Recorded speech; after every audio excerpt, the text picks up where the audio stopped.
네, 오늘부터 또 어쩔 수 없이 온라인 비대면 예배로 저희들이 예배를 전환했는데요. 다시 거리두기 단계가 낮아져서 예배당에서 모여서 예배할 때까지 여러분들 각자의 자리에서 방역수칙 잘 지키시고 건강 잘 챙기시고 또 여러 가지 말씀 묵상과 기도생활, 성경 필사 등을 잘 하셔서 개인의 경건도 잘 지켜내시기를 부탁드립니다. 이제 말씀을 나누겠습니다. 베세메스에서 이제 기럇 여아림으로 언약궤가 옮겨졌고, 기럇 여아림 사람들은 아비나답을 별도로 구별해서 여호와 언약궤를 잘 모시도록 합니다.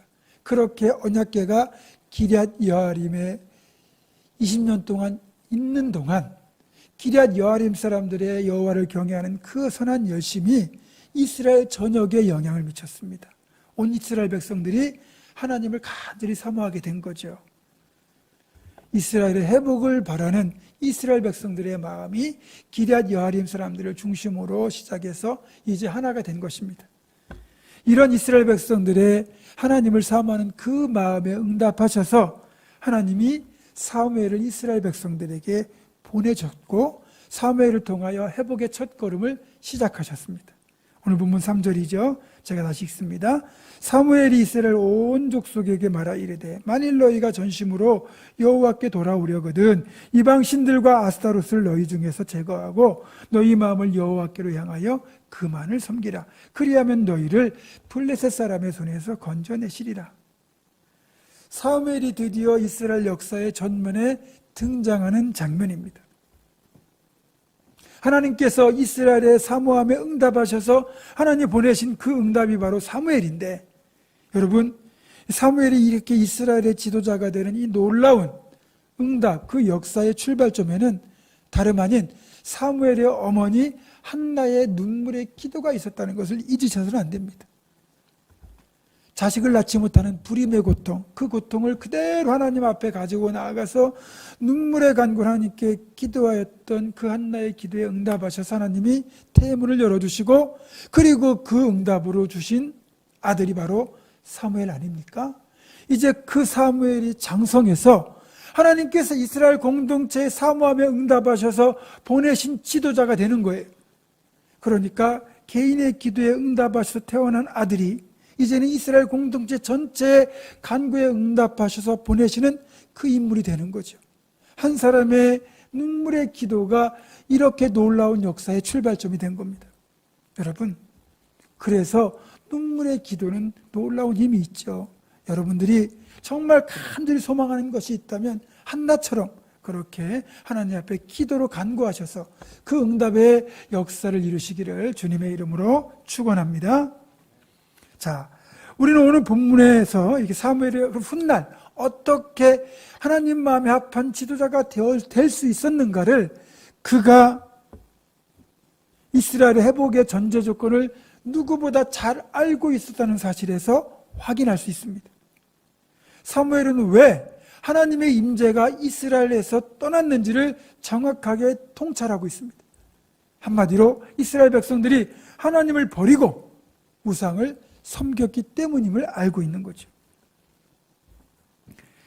하나님을 섬기는 하나님의 백성들, 그들이 하나님을 버렸다면, 그리고 우상을 섬겼다면 하나님께서 더 이상 그들과 함께 하실 이유가 없습니다. 사실 이스라엘 백성들은 하나님만 섬기고 하나님만 사랑해야 될 의무가 있습니다. 왜냐하면 이집트에서 노예를 살고 있던 그들을 하나님이 친히 택하셔서 출애굽시켜 주시고, 그리고 광야 40년을 지나서 이 가나안 땅의 주인이 되도록, 그래서 가나안 땅에 정착하여 은혜 가운데 살 수 있도록 복을 주셨거든요. 그러면 하나님의 그런 은혜를 생각한다면 이스라엘 백성들은 영원히 하나님만 바라보고 하나님만 섬기며 하나님만 사랑하며 살아가야 됩니다. 그런데 가나안 땅에 들어간 지 얼마 되지 않아서 이들은 배은망덕하게도 하나님을 버리고 우상을 숭배하기 시작했습니다. 그리고 하나님을 섬긴다고 하는 사람들조차도 하나님을 전적으로 섬기는 게 아니라 하나님을 자신들의 욕망을 채우는 수단으로 전락시켰던 거예요. 홈리와 비느하스가 그랬고 이스라엘 장로들이 그랬잖아요. 하나님은 하나님 한 분만 전적으로 사랑하며 섬기기를 원하지 그 어떤 우상, 그 어떤 것과도 그렇게 겸하여 섬기는 걸 원치 않으십니다. 하물며 우상만 숭배한다면 하나님이 그곳에 계실 이유가 없죠. 결국 이렇게 우상을 숭배하는 한 또 하나님과 세상을 겸하여 섬기는 동안은 하나님의 임재가 있을 수 없습니다. 그러니까 신앙의 회복, 또 하나님과의 관계 회복, 이를 포함한 모든 영적 부흥은 우상을 제거하는 것부터 시작이 된다고 할 수 있습니다.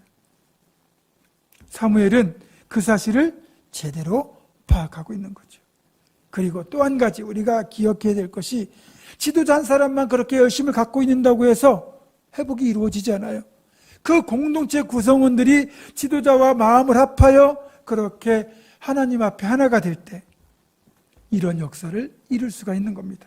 감사하게도 사무엘은 회복의 전제 조건을 알았기에 이스라엘 백성들에게 바알과 아스타롯 같은 우상들을 먼저 제거하라고 역설을 했고, 사무엘의 그런 권면에 응답하여 이스라엘 백성들은 자신들이 각자 섬기던 우상들을 다 제거하고 여호와만 섬기는 것으로 응답합니다. 회복을 위한 첫 번째 조건이 충족이 된 거예요. 이스라엘도 그렇지만 우리 역시 만약에 진정한 회복, 부흥을 원한다면 우리도 우리 가운데 존재하는 우상을 먼저 제거해야 됩니다. 눈에 보이는 우상을 섬기지 않는다고 하더라도 우리는 눈에 보이지 않는 물질과 명예와 권세와 쾌락이라는 다른 우상을 섬길 때가 있습니다. 하나님과 이것들을 동시에 사랑할 수는 없는 거예요. 성경은 하나님과 우리의 관계를 종종 부부나 연인의 관계로 묘사하고 있습니다. 이런 관계, 부부나 연인의 관계를 염두에 두고 제 설명을 들으시기 바랍니다. 자, 여러분 같으면 여러분의 배우자나 연인이 여러분만이 아닌 다른 사람에게도 마음을 주는 그런 양다리를 걸치는 것을 여러분 용납하시겠습니까? 그걸 받아주시겠습니까? 받아줄 수가 없죠. 혹시 그런 잘못을 저질렀다고 할 때 정말 잘못을 뉘우치고 관계 회복을 원한다면 그 전제 조건은 양다리를 걸쳤던 그 대상을 깨끗이 정리하고, 그렇죠? 그리고 나서 받아달라고, 용서해달라고 해야 순서가 맞는 것 아니겠습니까? 물론 그렇게 했어도 받아줄지 말지는 결국 우리가 결정할 문제예요. 자, 하나님을 섬기는 백성, 하나님을 섬기는 신앙인이 하나님이 아닌 우상이나 세상의 다른 것들을 하나님보다 더 사랑한다? 그게 바로 영적 양다리죠. 양다리를 걸친 걸 정리하지 않고는 하나님과의 관계 회복은 불가능한 거예요. 자, 사무엘이 먼저 우상을 제거하라고 한 이유가 바로 여기에 있습니다. 하나님과의 관계 회복을 하려면 이스라엘 백성이 섬기던 우상, 그들이 또 보이지 않던 무형의 우상까지 다 정리해야만 회복의 첫 번째 조건이 완성이 되는 거예요. 감사하게도 이스라엘 백성들은 사무엘의 권면을 따라 각자 섬기던 우상들을 제거함으로써 하나님과의 관계 회복을 위한 첫 번째 조건을 충족시킨 겁니다. 양다리를 정리한 거예요. 자, 그렇다면 두 번째 관계 회복의 조건은 뭐냐? 바로 온전한 회개입니다. 형식적으로만, 겉모습으로만 그렇게 잘못을 돌이키는 것, 그것은 온전한 회개가 아니죠. 자, 우상을 제거했다고 해서 그게 회복이 이루어지는 충족은 아닙니다.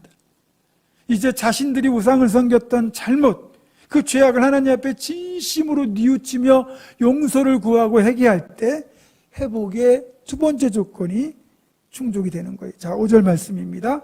사무엘이 이르되 온 이스라엘은 미스바로 모이라. 내가 너희를 위하여 여호와께 기도하리라 하며 그들이 미스바에 모여 물을 길어 여호와 앞에 붓고 그날 종일 금식하고 거기에서 이르되 우리가 여호와께 범죄하였나이다. 이스라엘 백성들이 각자 섬기던 유무형의 우상을 다 제거한 뒤 그런 이스라엘 백성들을 사무엘은 미스바에 모아놓고 기도회를 시작하면서 이스라엘 백성들에게 금식하며 회개할 것을 요구합니다. 사실 온전한 회개 없이는 회복과 부흥은 불가능하거든요. 기독교의 역사를 살펴보면 강력한 부흥의 역사가 있을 때, 즉 영적 암흑기를 깨뜨리고 그리고 부흥이 시작되는 그 출발점에는 반드시 성령의 강력한 역사가 있었는데, 그 성령의 강력한 역사는 어떤 형태로 나타났느냐? 철저한 죄의 해결로 나타났습니다. 그러니까 철저한 해결가 없이는 결코 회복도 없고 부흥도 없는 것을 성령 하나님이 너무 잘 아시기 때문에 성령께서 회개의 역사를 이끄신 거죠. 그리고 이런 진정한 회개 참에는 금식과 함께 갈 때가 많습니다. 여러분, 금식은 어떤 거냐? 인간의 가장 강력한 생존 본능, 그렇죠? 그게 먹는 거예요. 먹어야 살 수 있으니까. 그리고 먹는 것 자체가 우리의 굉장히 강력한 욕망입니다. 본능과 욕망 두 가지가 섞여 있는 것이 바로 이 먹는 건데, 금식은 그 본능과 욕망을 절제하는 겁니다. 그걸 억누르면서까지 하나님 앞에 기도할 때 그 기도는 정말 놀라운 힘이 있죠. 금식 기도야말로 그래서 우리의 운명을 바꾸고 역사를 바꿀 정도로 강력한 힘이 있고 하나님의 마음을 흔드는 강력한 수단이 되는 겁니다. 구약의 에스더서를 보면 당시 페르시아의 아하수에로 왕 치하에서 이스라엘 백성, 즉 온 유대인들이 몰살을 당할 위기를 만났을 때 모르드게와 에스더 그리고 모든 유대인들이 금식하며 하나님 앞에 기도했을 때 하나님은 그들을 죽을 위기에서 건져내셨습니다. 그만큼 금식 기도가 강력한 거죠. 이스라엘 백성들이 지금 미스바에서 금식하며 진정한 회개를 드리고 있는 거예요. 앞에서 말씀드렸던 양다리 이야기를 가지고 계속 이어서 이걸 설명해 보겠습니다. 자, 양다리를 걸쳤다 그것을 정리하고 돌아왔어요. 그러면 어찌 보면 평생 죄인의 마음으로 살아야 돼요.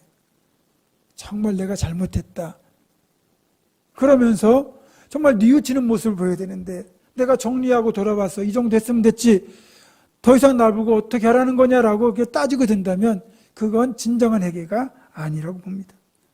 진정으로 자신의 과오를 인정하고 뉘우칠 때 비로소 그 사람을 용서하고 받아들이고 마음을 열 준비가 되는 거 아니겠습니까? 여러분, 우리 하나님은요 정말 중심을 보시는 분이에요. 그래서 이 사람의 회개가 진짜인지 아닌지를 그 누구보다 잘 아시거든요. 요엘 2장 13절을 보면 이렇게 말씀해요. 너희는 옷을 찢지 말고 마음을 찢고 너희 하나님 여호와께로 돌아올지어다. 그는 은혜로우시며 자비로우시며 노하기를 더디하시며 인애가 크시사 뜻을 돌이켜 재앙을 내리지 아니하시나니, 이렇게 말씀하는데, 자, 여기 보면 옷을 찢지 말고 마음을 찢고 하나님께 돌아오라는 거예요. 자, 옷을 찢는 것은 겉모습의 회개를 의미합니다. 다시 말하면 우상을 제거하는 것, 양다리를 그렇게 정리하는 것, 그게 옷을 찢는 거라면 그 다음 단계는 뭐냐면 옷을 찢는 것을 끝나는 게 아니라 마음을 찢어라, 진정한 회개를 하라는 거죠. 하나님은 옷을 찢는 겉모습, 형식적인 회개뿐만 아니라 마음을 찢는 진정한 회개를 원하신다는 거예요.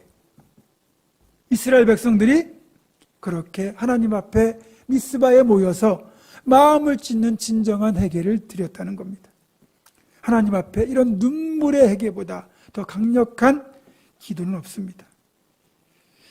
눈물의 기도, 금식 기도, 이런 진정한 회개는 최고의 회복의 수단이에요. 하나님께서 그 통회하고 자복하는 심령을 기쁘게 받아주시기 때문이죠. 자, 시편 51편 16절과 17절입니다.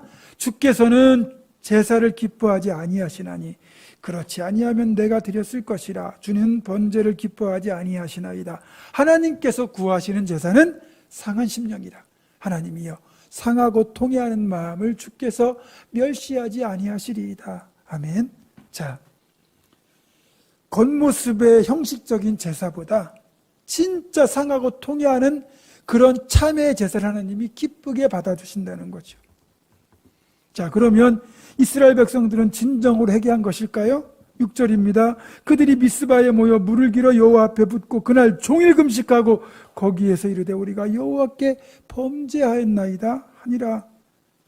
하루 종일 금식하고 하루 종일 회개의 기도를 드리는 이스라엘 백성들의 진정한 회개의 모습을 주님은 보셨고, 중심을 보시는 하나님께서 그들의 회개가 진정인 것을 아셨기 때문에 그들의 회개를 받아주셨어요. 하나님과의 관계 회복을 위한 두 번째 조건, 진정한 회개가 이렇게 충족이 된 겁니다. 마지막으로 세 번째, 하나님과의 관계 회복을 위한 조건은 바로 예배의 온전한 회복입니다. 구약에서는 제사가 곧 예배입니다. 이런 관점으로 본다면 사무엘 이전에 엘리 제사장이 사사로 있던 그 당시만 해도 하나님의 제사가 멸시를 당했어요. 홈리와 비느하스를 통해서 하나님의 제사를 멸시한 것이고 하나님을 멸시한 것이 됐잖아요. 그러니까 영과 진리로 드려지는 예배는 없었던 겁니다. 그러니 하나님이 떠나실 수밖에 없죠. 사무엘은 이스라엘 백성들로 하여금 우상을 제거하도록 했고 진정한 회개를 드리도록 했어요. 마지막 조건인 온전한 예배까지 이제 회복을 하려고 하고 있습니다. 그래서 9절입니다. 사무엘이 전 먹는 어린 양 하나를 가져다가 온전한 번제를 여호와께 드리고 이스라엘을 위하여 여호와께 부르짖음에 여호와께서 응답하셨더라. 아멘. 전 먹는 어린 양 하나, 비록 제물이 양 한 마리일지 몰라도 사무엘과 이스라엘 백성들이 한 마음이 되어 온전한 번제를, 온전한 예배를 여호와께 드렸습니다. 완전히 망가졌던 예배를 다시 회복시키고 하나님과의 관계 회복을 위한 세 가지 조건을 다 충족시킨 겁니다. 그 결과 하나님이 이스라엘을 위하여 부르짖는 사무엘의 기도에 응답하셨다, 이렇게 말씀하잖아요. 하나님 응답하셨다는 것은 관계 회복이 드디어 이루어졌다는 뜻입니다. 다시 앞에서 사례로 들었던 양다리 문제를 여기에 적용한다면, 양다리 청산했어요. 자신의 잘못을 진정으로 뉘우쳤어요. 그리고 받아들여졌다면 앞으로는 온전히 자신의 배우자, 자신의 연인만 사랑하며 아끼며 살아가야 됩니다. 그것이 진짜 완전한 관계 회복이라고 할 수 있죠. 우리 하나님은 하나님께 예배하는 자세를 하나님 자신을 대하는 것과 똑같이 여기십니다. 그러니까 예배를 잘 드리면 하나님을 존중하는 것을 여기신다는 거죠.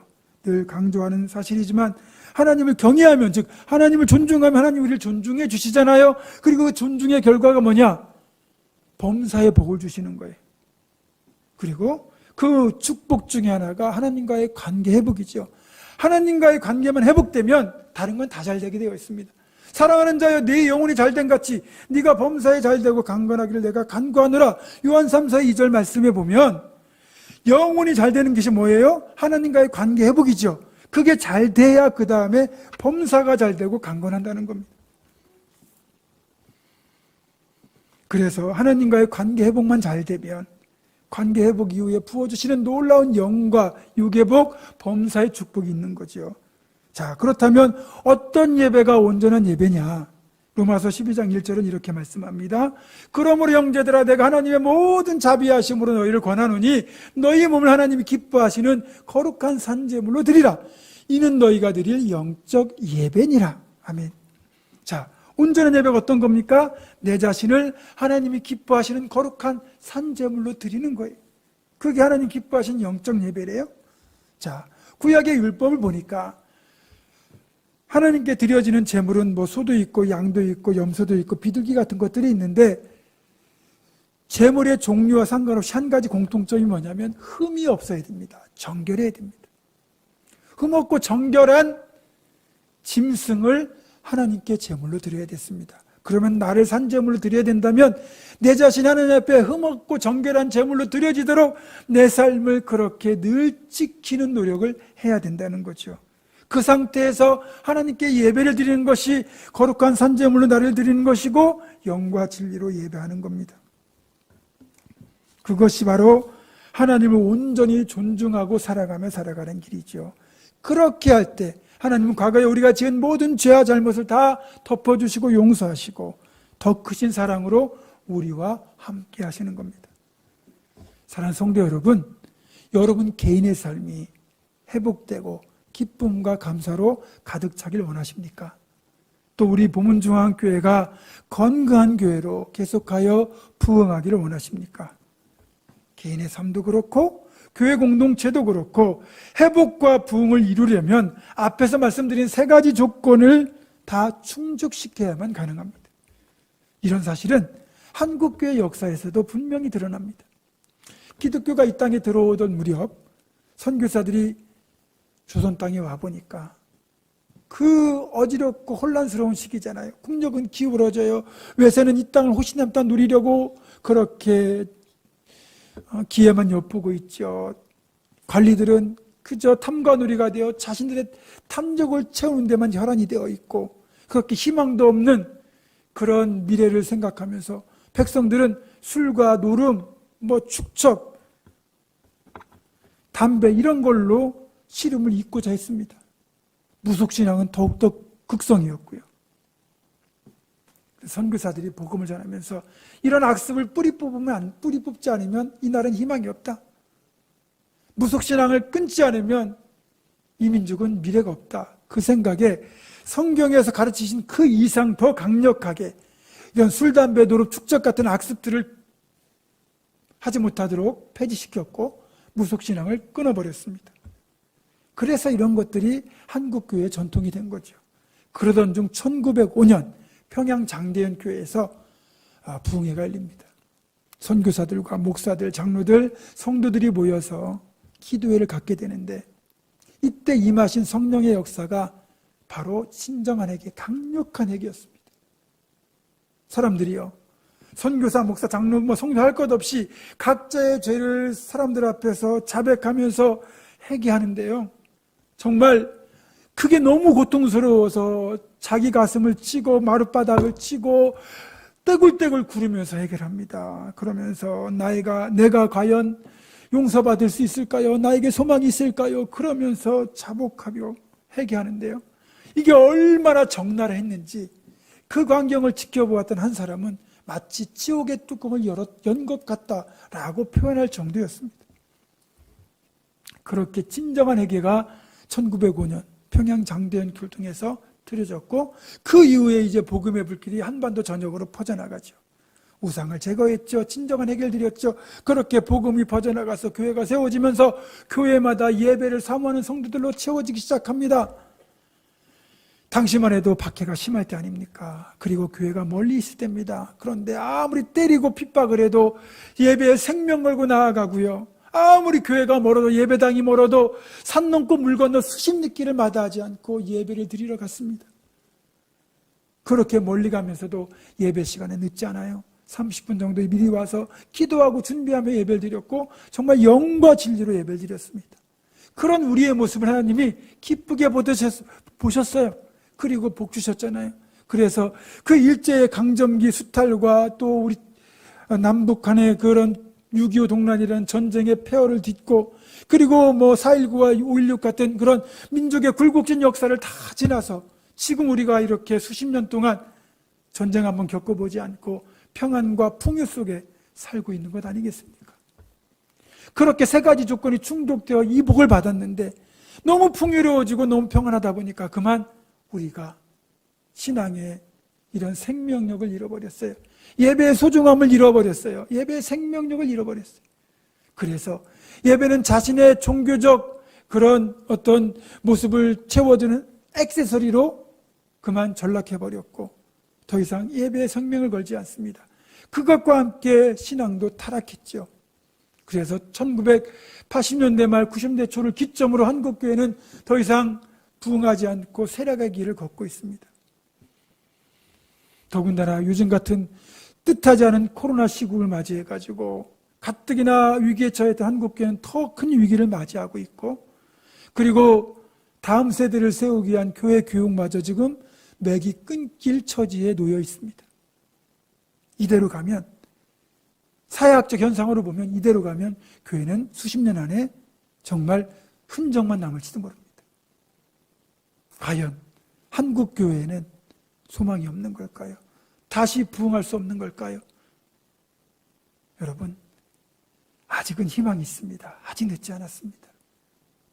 우리가 우상을 제거했던 이스라엘 백성들처럼 이제 보이는 우상, 보이지 않는 유무형의 우상을 다 제거하고 미스바에 모여 금식하며 진동을 회개했던 그들처럼 우리가 다시 한번 하나님 앞에 진심으로 무릎 꿇고 회개하고, 그리고 온전한 예배를 드렸던 그들처럼 우리가 다시 한번 영과 진리로 정말 예배를 사모하며 나아간다면 우리에게도 희망이 있습니다. 그러려면 내가 먼저 우상을 제거하고 내가 먼저 회개하고 내가 먼저 거룩한 산제물이 되어 온전한 예배를 회복해야 됩니다. 그러면 다시 부흥은 가능합니다. 여러분, 사무엘과 이스라엘 백성들이 하나님께 모여 예배를 드린 장소가 미스바죠. 미스바는 하나님께서 바라보신다라는 뜻이에요. 그들이 모여 진정으로 회개하고 하나님께 온전한 예배 드린 그 모습을 하나님은 계속 지켜보고 계셨던 거예요. 여러분, 지금 우리가 예배위원들은 예배당에서, 또 성도들은 각 가정에서 온라인으로 예배에 참여하고 있지만 장소는 달라도 하나님은 우리를 다 지켜보고 계세요. 그래서 우리가 진심으로 회개하고 진심으로 예배를 드린다면 하나님은 그 예배를 받아주시고 이스라엘 백성들 위에 회복의 은총을 베푸셨던 것처럼 우리 위에도 동일하게 회복의 은총을 베푸실 겁니다. 말씀을 정리합니다. 이스라엘의 회복의 불씨가 된 기럇 여아림 사람들처럼 우리가 회복의 불씨가 됐으면 좋겠습니다. 우상을 제거하고 진정을 회개하고 온전한 예배를 드렸던 미스바 이스라엘 백성들처럼 우리가 그렇게 회개하고 온전한 예배를 드리는 이스라엘 백성들이 되기를 원합니다. 그래서 하나님께서 지금 우리를 지켜보고 계신다는 것, 우리 보문중학교를 지켜보고 계신다는 사실을 우리가 잊지 않았으면 좋겠습니다. 다시 한번 말씀드립니다. 우리가 우상을 제거하고 진정으로 참여하며 하나님을 사모하는 간절한 마음을 품고 예배를 드림으로써 다시 한번 이 시대에 회복과 부흥의 역사를 시작하는 그 주인공이 저와 우리 교회가 되기를 주님의 이름으로 축원합니다. 기도하겠습니다. 하나님 아버지, 우상을 제거하고 죄악을 회개하고 온전한 예배를 회복한 미스바 이스라엘 백성들처럼 우리 또한 동일한 모습으로 하나님 앞에 서서 다시금 회복과 부흥의 은총을 있게 하여 주시옵소서. 우리 주 예수 그리스도의 이름으로 기도드립니다. 아멘.